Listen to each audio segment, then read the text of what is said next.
गोपियों ने जाकर के समूह में, इसलिए गोपियां गई तो एक स्वर में कनक मंजरी छंद में सुंदर आज गोपी गीत गाया। बड़ा ही सुंदर गीत है, बड़े भाव से। आइए हम सब लोग भी इस गोपी गीत का स्मरण करेंगे। गोपियों के भाव तो स्मरण करें, भले ही शब्द समझ में ना आए लेकिन स्वर से आपको बहुत सारी बातें समझ में आ जाएंगी। बड़ा ही प्रेम है उनका, ये प्रेम से सराबोर वो गीत जो विरह में अपने प्रियतम को स्मरण करती हुई गोपियां श्री किशोरी जी के साथ में गान करती हैं। गोप्याऊचुः जयति तेधिकं जमना ब्रजा श्रयत इंदिरा शाश्वत ही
Hare सके भवा के करी स्वरो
चरणाम्बु उरुहं स्तनेषु भीतासनैः प्रियदधि महिकर्कशेषु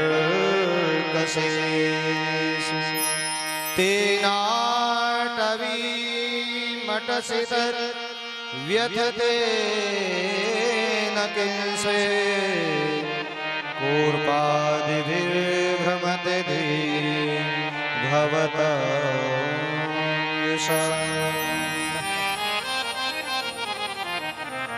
इति गोप्य प्रगायन्त प्रलपन्त्यस्य चित्रधा रुरुदुः सुस्वरं राजन् कृष्णदर्शनलालसा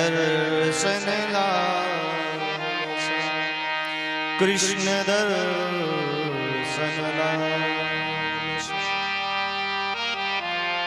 गोपियों ने सुमधुर गीत गाया। यह गोपी गीत भागवत का प्राण है और प्राण सबसे प्रिय होता है, सबसे महत्वपूर्ण होता है। इसलिए इसको कोई यदि वर्णन करना चाहे तो किसी की क्षमता नहीं है कि इसका ज्यादा वर्णन कर सके, क्योंकि ये भाव का गीत है और इसमें यदि डूब गए तो फिर कथा 7 दिन की इसी में चल जाएगी। इसलिए प्रेम से चरणों में नमन करते हुए उन गोपियों ने जो गीत गाया, जयति तेधिकम जन्म ना व्रजा, हे गोविंद, हे श्याम सुंदर, जब से आपका ब्रज में आगमन हुआ है तो हमारे ब्रज की महिमा वैकुंठ से भी बढ़कर के हो गई। ते तब जन्मना ब्रजः वैकुंठात् अधिकम जयते। जब से आप ब्रज में आए हैं, इस ब्रज की महिमा तो वैकुंठ से भी ज्यादा हो गई। और प्रमाण उसका है, आज भी यमुना के उस पार, वृंदावन के उस पार बेलवन नामक जगह में लक्ष्मी जी तपस्या कर रहे हैं कि मुझे वृंदावन में प्रवेश मिल जाए। लेकिन भगवान ने लक्ष्मी जी को वृंदावन में प्रवेश नहीं दिया। श्रेयत इंदिरा शाश्वतत्र ही, गोपियां कहती हैं हमने सुना है कि लक्ष्मी आज भी ब्रज में तप कर रही है कि हमें वृंदावन में प्रवेश मिल जाए। लेकिन आपने अपनी अर्धांगिनी को प्रवेश नहीं दिया, लेकिन हमें स्वीकार किया है। इसलिए हे गोविंद, हे श्याम सुंदर, हम आपकी हैं, आप ऐसा हमें मानते हैं। यदि हम आपकी नहीं होती तो आपने हमें हमारे जीवन में जब जब संकट आया, विष जलाप्यात व्याल राक्षसात वर्ष मारुता वैद्यता नला, दावा नल लगा तो किसने रक्षा की? आपने। कालिया नाग से किसने बचाया? आपने। इंद्र के कोप से किसने बचाया? तो महाराज ये बात तो ऐसी हुई जैसे कसाई बकरे को हरी हरी घास खिलाता है और जब हट्टा कट्टा मोटा तगड़ा हो जाता है तो उसी बकरे का गला जाके काट देता है या उसको किसी को बेच देता है। आप भी मेरे साथ, हमारे साथ वही कर रहे हैं। पहले तो हमारी रक्षा की। यदि हमें ऐसे ही मारना था, अपने वियोग में मारना था, तो महाराज हमें बचाया क्यों? नहीं बचाते हमें तो ज्यादा अच्छा था। हम शायद इंद्र के कोप से मर जाते तो अच्छा था, कालिया नाग के विष से समाप्त हो जाते तो ठीक था, इन असुरों के हाथ से मर जाते तो आज ये दिन देखना नहीं पड़ता। और हम आपकी होकर के वन वन में इस तरह भटक रही हैं, ये क्या अच्छी बात है? इसलिए हे प्यारे, आप हमें दर्शन दीजिए। और हमें लगता है कि आप यशोदा जी के लाला तो है ही नहीं। यशोदा जी तो बड़ी वात्सल्यमयी है, बड़ी प्रेमी है, तुम उसके लाला हो ही नहीं सकते। न खलु गोपिका नंदनो भवान, भवान गोपिका नंदन न, अर्थात आप गोपिका नंदन नहीं हैं तो कौन है? बोले कचौड़ी गली वाले आप नंदन हैं जो बनारस में हैं। वहां एक नंदन नाम के व्यक्ति रहते थे जो व्यापार करते थे, बहुत बड़े व्यापारी थे। उनके यहाँ एक ब्राह्मण देवता प्रतिदिन पूजा करे, सेवा करने के लिए जाते थे ठाकुर जी की। इनके घर में एक कन्या थी, उसके विवाह का समय आया तो पंडित जी ने जाकर के सेठ जी से निवेदन किया, महाराज वेतन के रूप में ही सही पर कुछ सहयोग कर दो, बिटिया का विवाह निश्चित हो चुका है, फलाने तारीख में बेटी का विवाह होगा, तो महाराज कुछ व्यवस्था हो जाए तो अच्छा रहेगा, हमारा भी जीवन सार्थक हो जाएगा और बिटिया का हाथ पीले हो जाएगा। सेठ जी ने कहा, महाराज ऐसी कोई बात नहीं है, आप जब कहो तब व्यवस्था हो जाएगी, आप तो विवाह निश्चित करो और जब आपको जरूरत हो तो आप बता देंगे। अब ये बेचारे तैयारी करने लगे, विवाह निश्चित हो गया। एक हफ्ता बचा, जब भी सेठ जी के पास जाएं, सेठ जी विवाह तो निश्चित हो गया, बस जो करना है तो मदद कर दीजिए। तो मालूम है क्या कहते हैं, आज जरा ज्यादा व्यस्त हैं, ऐसा करिए पंडित जी शाम को आइए, शाम को अभी शाम को बिल्कुल व्यवस्था करें, जरा वो वाला काम और कर लें, बस उसके बाद आप ही का काम। ठीक है, ऐसा करते करते कई शाम गुजर गए, नंबर नहीं आया। अब पंडित जी के पास बचे मात्र 3 दिन। बोले महाराज देना है तो दीजिए, नहीं तो मना ही कर दो। भाई मना कर दो तो कहीं और से व्यवस्था बनाई जाए, विवाह तो करना ही पड़ेगा। लेकिन आपने आश्वासन दे करके और अपने वचन को पूर्ण नहीं किया, इसलिए हम तो कहते हैं कि आप मना ही कर दो। बोले अरे नहीं नहीं पंडित जी ऐसी बात नहीं है, आप हमारे अपने हैं, वो तो करना ही है, पर क्या बतलाएं थोड़ा सा काम ऐसा आ जाता है। कोई बात नहीं, हम कर ही देंगे, बस